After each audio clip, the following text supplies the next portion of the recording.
Querido amigo, hoje o nosso alvo é estudarmos o capítulo 6 da primeira carta de Paulo aos Coríntios.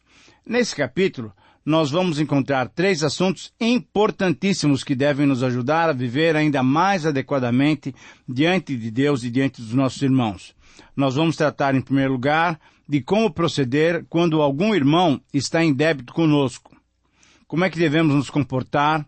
Qual deve ser o nosso sentimento e quais devem ser as nossas expectativas. Em segundo lugar, nos versos 9 a 11, nós vamos estudar sobre a mudança de vida que experimentamos quando, através do Espírito Santo, recebemos o Senhor Jesus como nosso Senhor e Salvador. E em terceiro lugar, vamos tratar de um dos temas de maior importância em todo o Novo Testamento, pois nos versos 12 a 20, nós somos chamados à santidade, tendo em vista o uso do nosso próprio corpo. São temas tremendamente práticos e merecem a nossa atenção, merecem a atenção de todos nós que queremos viver corretamente diante do nosso Senhor. Por isso eu quero convidá-lo a que você abra sua Bíblia, se possível agora, na primeira carta de Paulo aos Coríntios, no capítulo 6, para acompanhar as nossas reflexões sobre esses textos. Em primeiro lugar, então, vamos estudar os versículos 1 a 8, que nos orienta sobre como tratar os litígios entre irmãos. Então, esse é o título desses versículos 1 a 8 de primeira carta de Paulo aos Coríntios, no capítulo 6. Como tratar os litígios entre irmãos. A situação da igreja de Corinto era muito específica. Os cristãos de Corinto, ainda acostumados com o antigo proceder, quando tinham alguma demanda contra algum irmão, eles estavam ainda recorrendo aos tribunais civis da cidade. Então, eles estavam se colocando abertamente em disputa contra o outro irmão, e isso envergonhava o evangelho. Os que eram devedores erravam, pois não cumpriam seus compromissos, e os que levavam os irmãos aos tribunais erravam também, pois desconsideravam o amor cristão que devia uni-los acima de todas as coisas, e exigiam então seus direitos, como qualquer um outro homem faz, demonstrando que o seu grande alvo na vida era não sair perdendo. A situação nos dias atuais não é nada diferente, não. Temos ouvido um comentário muito normal entre os cristãos, que já não é de hoje que se diz o seguinte: fazer negócio com um crente não dá pé. Uma nuvem de maracutaias e trambiques cobriu a reputação cristã, e há muito tempo que cristãos, ou pseudo-cristãos, isso é, falsos cristãos, vêm trocando integridade por prosperidade. É verdade. Quando nos aprofundamos, então, no estudo desses versículos, podemos verificar, então, um princípio normativo para tratar dos litígios, das disputas entre irmãos. E esse princípio, essa proposição do texto, essa síntese, pode ser expressa através da seguinte frase: todo cristão é desafiado a seguir o exemplo de Cristo, que abriu mão dos seus direitos em amor para cada um de nós. Eu vou repetir, então esse é o desafio do texto para todos nós. Todo cristão é desafiado a seguir o exemplo de Cristo, que abriu mão dos seus direitos em favor, em amor, para cada um de nós. Nesses versículos 1 a 8, nós vamos encontrar 3 procedimentos que devemos ter para seguirmos o exemplo de Cristo, abrindo a mão dos nossos direitos. O primeiro procedimento é reconhecermos o problema. O reflexo das divisões ainda, que nós já temos estudado nos capítulos anteriores, havia uma demonstração total de desarmonia entre os cristãos de Corinto. Havia crentes abrindo processo contra outros crentes em tribunais civis. Agora, que tipo de tribunais civis eram esses?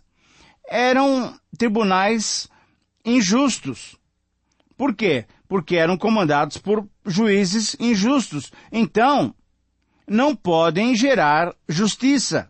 Não podiam gerar justiça, porque eram organizados, eram estruturados, eram dirigidos por magistrados que não tinham o Senhor Jesus Cristo. Eram homens injustos, portanto não poderia gerar justiça.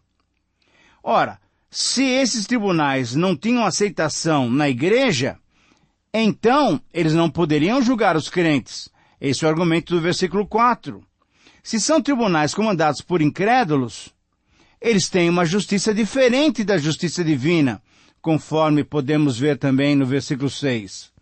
Ao invés de recorrer aos tribunais civis de Corinto para resolver essas pendências com outros irmãos cristãos, Paulo, em outras palavras, está aconselhando que eles resolvessem as suas questões na esfera da própria comunidade eclesiástica, isso é, na própria igreja.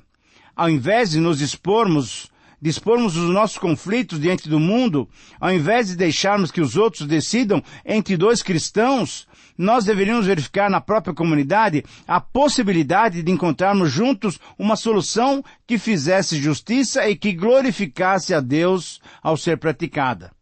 Paulo mostrou aos coríntios que procurar tribunais civis provocava pelo menos 3 desgastes para a igreja. Primeiro, provocava vergonha para a igreja, pois o mundo constatava a ausência de pessoas sábias e maduras no meio da nossa comunidade. Segundo, provocava prejuízo, pois ao atacar um irmão, atacamos a nós mesmos. Sabe por quê? Porque todos nós formamos o corpo de Cristo. E em terceiro lugar, provocava a derrota da igreja diante dos olhos do mundo. Veja o versículo 7.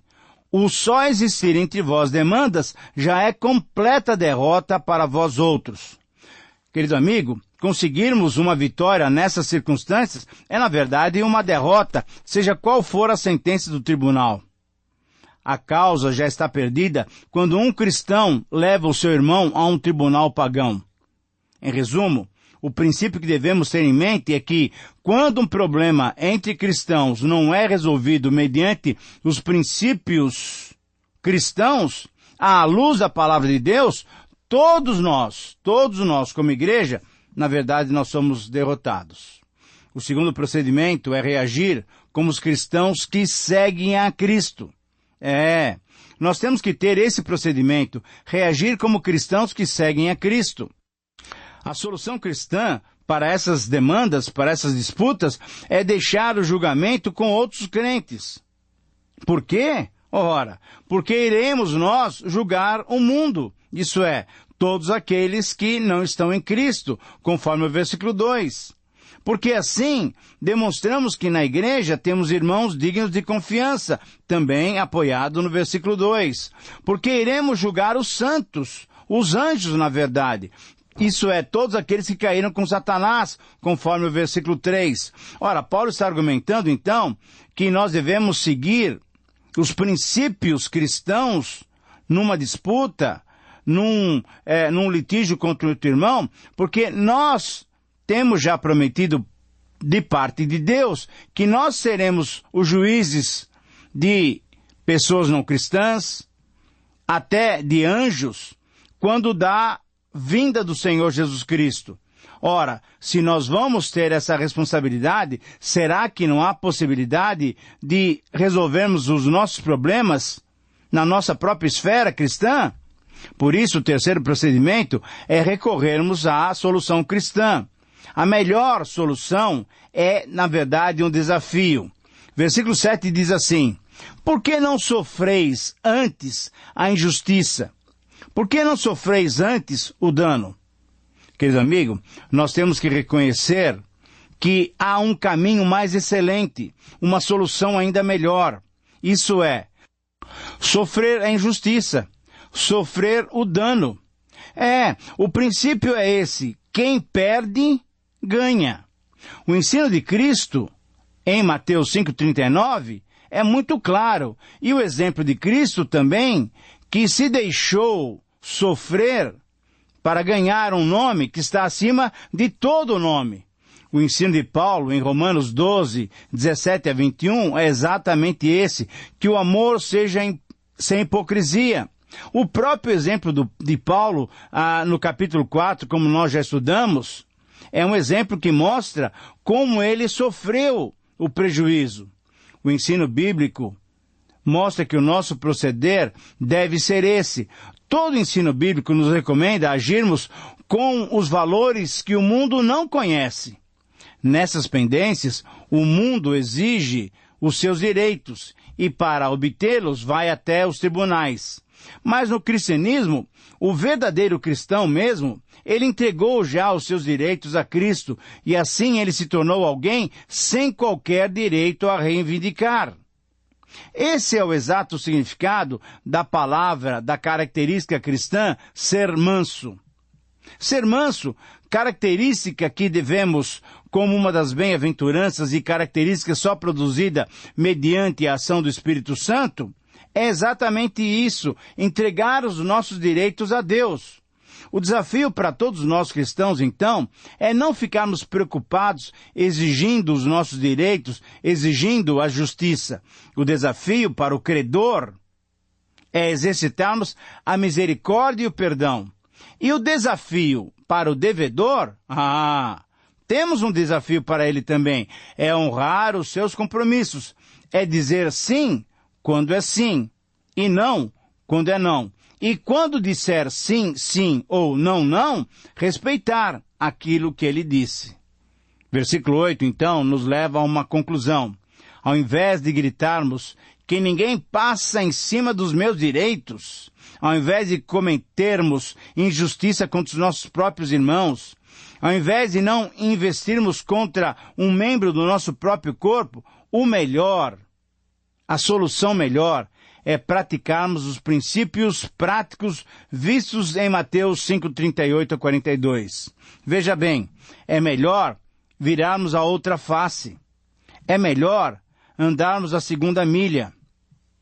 É melhor darmos a nossa capa a quem nos pede. Na verdade, o Senhor Jesus fez tudo isso por nós e o Senhor Jesus espera isso de todos nós cristãos. Querido amigo, lembre-se sempre de que os grandes inimigos do Evangelho não são as heresias ou a má interpretação da palavra de Deus. O maior inimigo do cristianismo é o escândalo entre nós cristãos. É melhor perdermos alguns bens materiais que logo se desfarão por serem passageiros do que perdermos um irmão, do que dividirmos o corpo e do que envergonharmos o Evangelho. Que Deus nos abençoe nessa prática cristã. Muito bem, agora podemos olhar para os versículos 9 a 11, 9, 10 e 11. E aí nós vamos tratar do segundo assunto desse capítulo. Nós podemos intitular esses versículos com a seguinte frase: o reino dos céus exige conversão. Eu repito, primeira carta de Paulo aos Coríntios, capítulo 6, versículos 9, 10 e 11. O título pode ser esse: o reino dos céus exige conversão. Embora mantivessem o entusiasmo pela nova vida, havia também orgulho e soberba dos crentes coríntios pela sabedoria que alguns dos seus líderes ostentavam.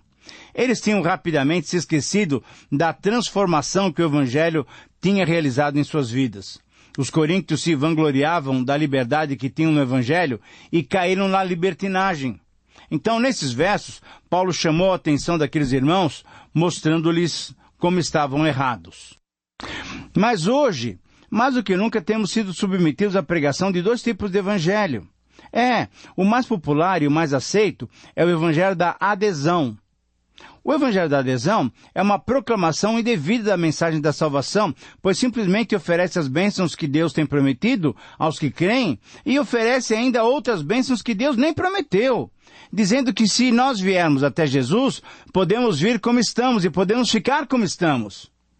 Vir a Jesus como estamos é correto, mas continuarmos como estamos é incorreto. Não é o verdadeiro evangelho. Se chegamos até o Senhor Jesus e continuamos crendo em uma série de outros elementos que pretensamente nos ajudam a encontrar o caminho para o reino de Deus, não estamos seguindo o evangelho verdadeiro. Diferente dessa posição, temos a pregação do verdadeiro evangelho, que é o evangelho da conversão. A sua mensagem é a mensagem de Jesus Cristo, dos apóstolos, da Bíblia em geral. Para nos tornarmos seguidores desse evangelho, é necessário crermos e nos arrependermos, confessando então o nosso estado de pecaminosidade. O evangelho da conversão exige negarmos a nós mesmos, tomar a cada dia a nossa cruz, para depois seguirmos a Jesus. Deve haver uma transformação, deve haver uma mudança de vida. Por isso, mais do que nunca, fazemos essa diferença. Fazer essa diferença é tremendamente importante. Nós temos que entender que quando Cristo entra em nossas vidas, o nosso viver deve ser transformado. Então, nesses versos 9, 10 e 11, Paulo retrata exatamente essa situação que tanto existia lá como existe aqui. A afirmação teológica, o desafio para nós, então, é o seguinte: todo homem deve saber que o evangelho verdadeiro provoca completa mudança na vida daquele que o aceita pela fé. E eu repito então essa frase, que é a síntese desses versículos 8, 9 e 10. Todo homem deve saber que o evangelho verdadeiro provoca uma completa mudança na vida daquele que o aceita pela fé. E nós vamos então ver nesses 3 versículos 3 etapas dessa mudança que o evangelho verdadeiro provoca em nossas vidas. O primeiro aspecto é sabermos do perigo que corremos. Se nós formos injustos. Veja que Paulo está ligando esse texto ao texto anterior, do versículo 1 até o versículo 7. Por 6 vezes nesse capítulo, Paulo menciona a necessidade de sabermos agir corretamente. No versículo 2, no versículo 3, no versículo 9, no versículo 15, no versículo 16 e no versículo 19. Paulo está repetindo a necessidade de que nós temos de saber agir de acordo com os princípios cristãos. Quando não agimos segundo o exemplo de Cristo, nós somos injustos contra os irmãos. Portanto, sabendo que os injustos não herdarão o reino de Deus, conforme o versículo 9 e 10, nós temos que perguntar a nós mesmos se nós temos sido injustos. O segundo aspecto é sabermos identificar quem são esses injustos. Temos que ter cuidado com o engano. É importante, querido amigo, verificarmos se nós mesmos estamos na fé. A identificação dos injustos é vista pelo menos em 5 áreas. Na área sexual, de dinheiro, dos bens, do domínio próprio e da língua.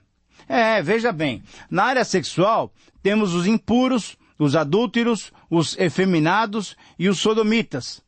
Tanto naqueles dias como hoje, inclusive, em nosso país, o sensualismo é exacerbado. A prática homossexual, por exemplo, era bem comum no Império Romano naqueles dias. A maioria dos imperadores tinha essa prática, então o exemplo vinha de cima. Embora também esses imperadores tinham esposas, eles tinham também amantes masculinos.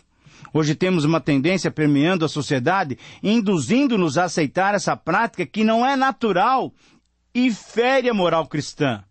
Devemos amar as pessoas que têm esse problema, mas devemos rejeitar a prática que não é uma prática natural e fere a moral cristã.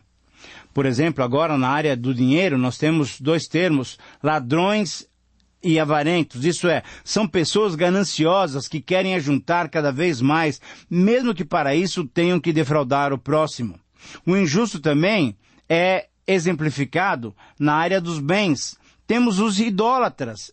Vejam bem, aqueles que idolatram o que a sociedade de hoje valoriza, isto é, os bens de consumo. E temos também um outro termo, os roubadores, palavra que no grego nos mostra a prática da violência, nas mais diferentes maneiras. Pais contra filhos, filhos contra pais, alunos contra professores, professores contra alunos, enfim. Há uma violência generalizada na sociedade. Para quê? Para se obter bens, para que eu leve vantagem para minha casa. Esse é um erro. Essa é uma maneira de se caracterizar aquele que pratica injustiça. Na área do domínio próprio, nós temos aqui a palavra bebedice, aqueles que não se dominam e assim se embriagam, ficando fora de controle, entregando-se à dissolução, quando na verdade a palavra de Deus diz que nós devemos estar cheios, sim, mas do Espírito Santo. Na área da língua temos os maldizentes. Pode ser tanto aquele que insulta ou aquele que injuria o seu próximo. No grego, tem a conotação daquele que se opõe àqueles que exercem liderança. É ter uma atitude de rebelião contra os líderes. Agora, querido amigo, ter tal atitude no contexto da igreja seria tremendamente caótica. Por isso, o terceiro aspecto é sabermos que, mesmo tendo sido dessa maneira, nós fomos transformados pelo poder do Evangelho. Tendo essas características no passado, agora no presente, já não as temos mais. Por quê? Porque fomos lavados. Simboliza o batismo, simboliza a nossa conversão. Houve o lavar renovador e regenerador. Houve o novo nascimento em Cristo Jesus. Fomos santificados. É um processo em que o Espírito Santo vai agindo em parceria conosco para experimentarmos essa realidade da santificação. Nós somos justificados. É um ato de iniciativa de Deus o Pai. É a declaração feita por Deus, tornando-nos novamente seus amigos. Em nome do Senhor Jesus Cristo e no Espírito do nosso Deus, tudo isso então mostra o trabalho da Trindade em favor da nossa transformação. Querido amigo, assim sendo, estamos precisando mais do que nunca esquecer do pecado, esquecer das contendas e viver uma vida diferente. Deixemos, portanto, o litígio e amemos como Jesus nos amou, sofrendo injustiça, sofrendo o dano. Essa é a vontade de Deus para conosco. Estamos chegando ao final do nosso programa e queremos agradecer a sua companhia conosco. Nós louvamos a Deus por essa palavra e pedimos que Ele nos capacite para aplicá-la. Um grande abraço e até o próximo programa.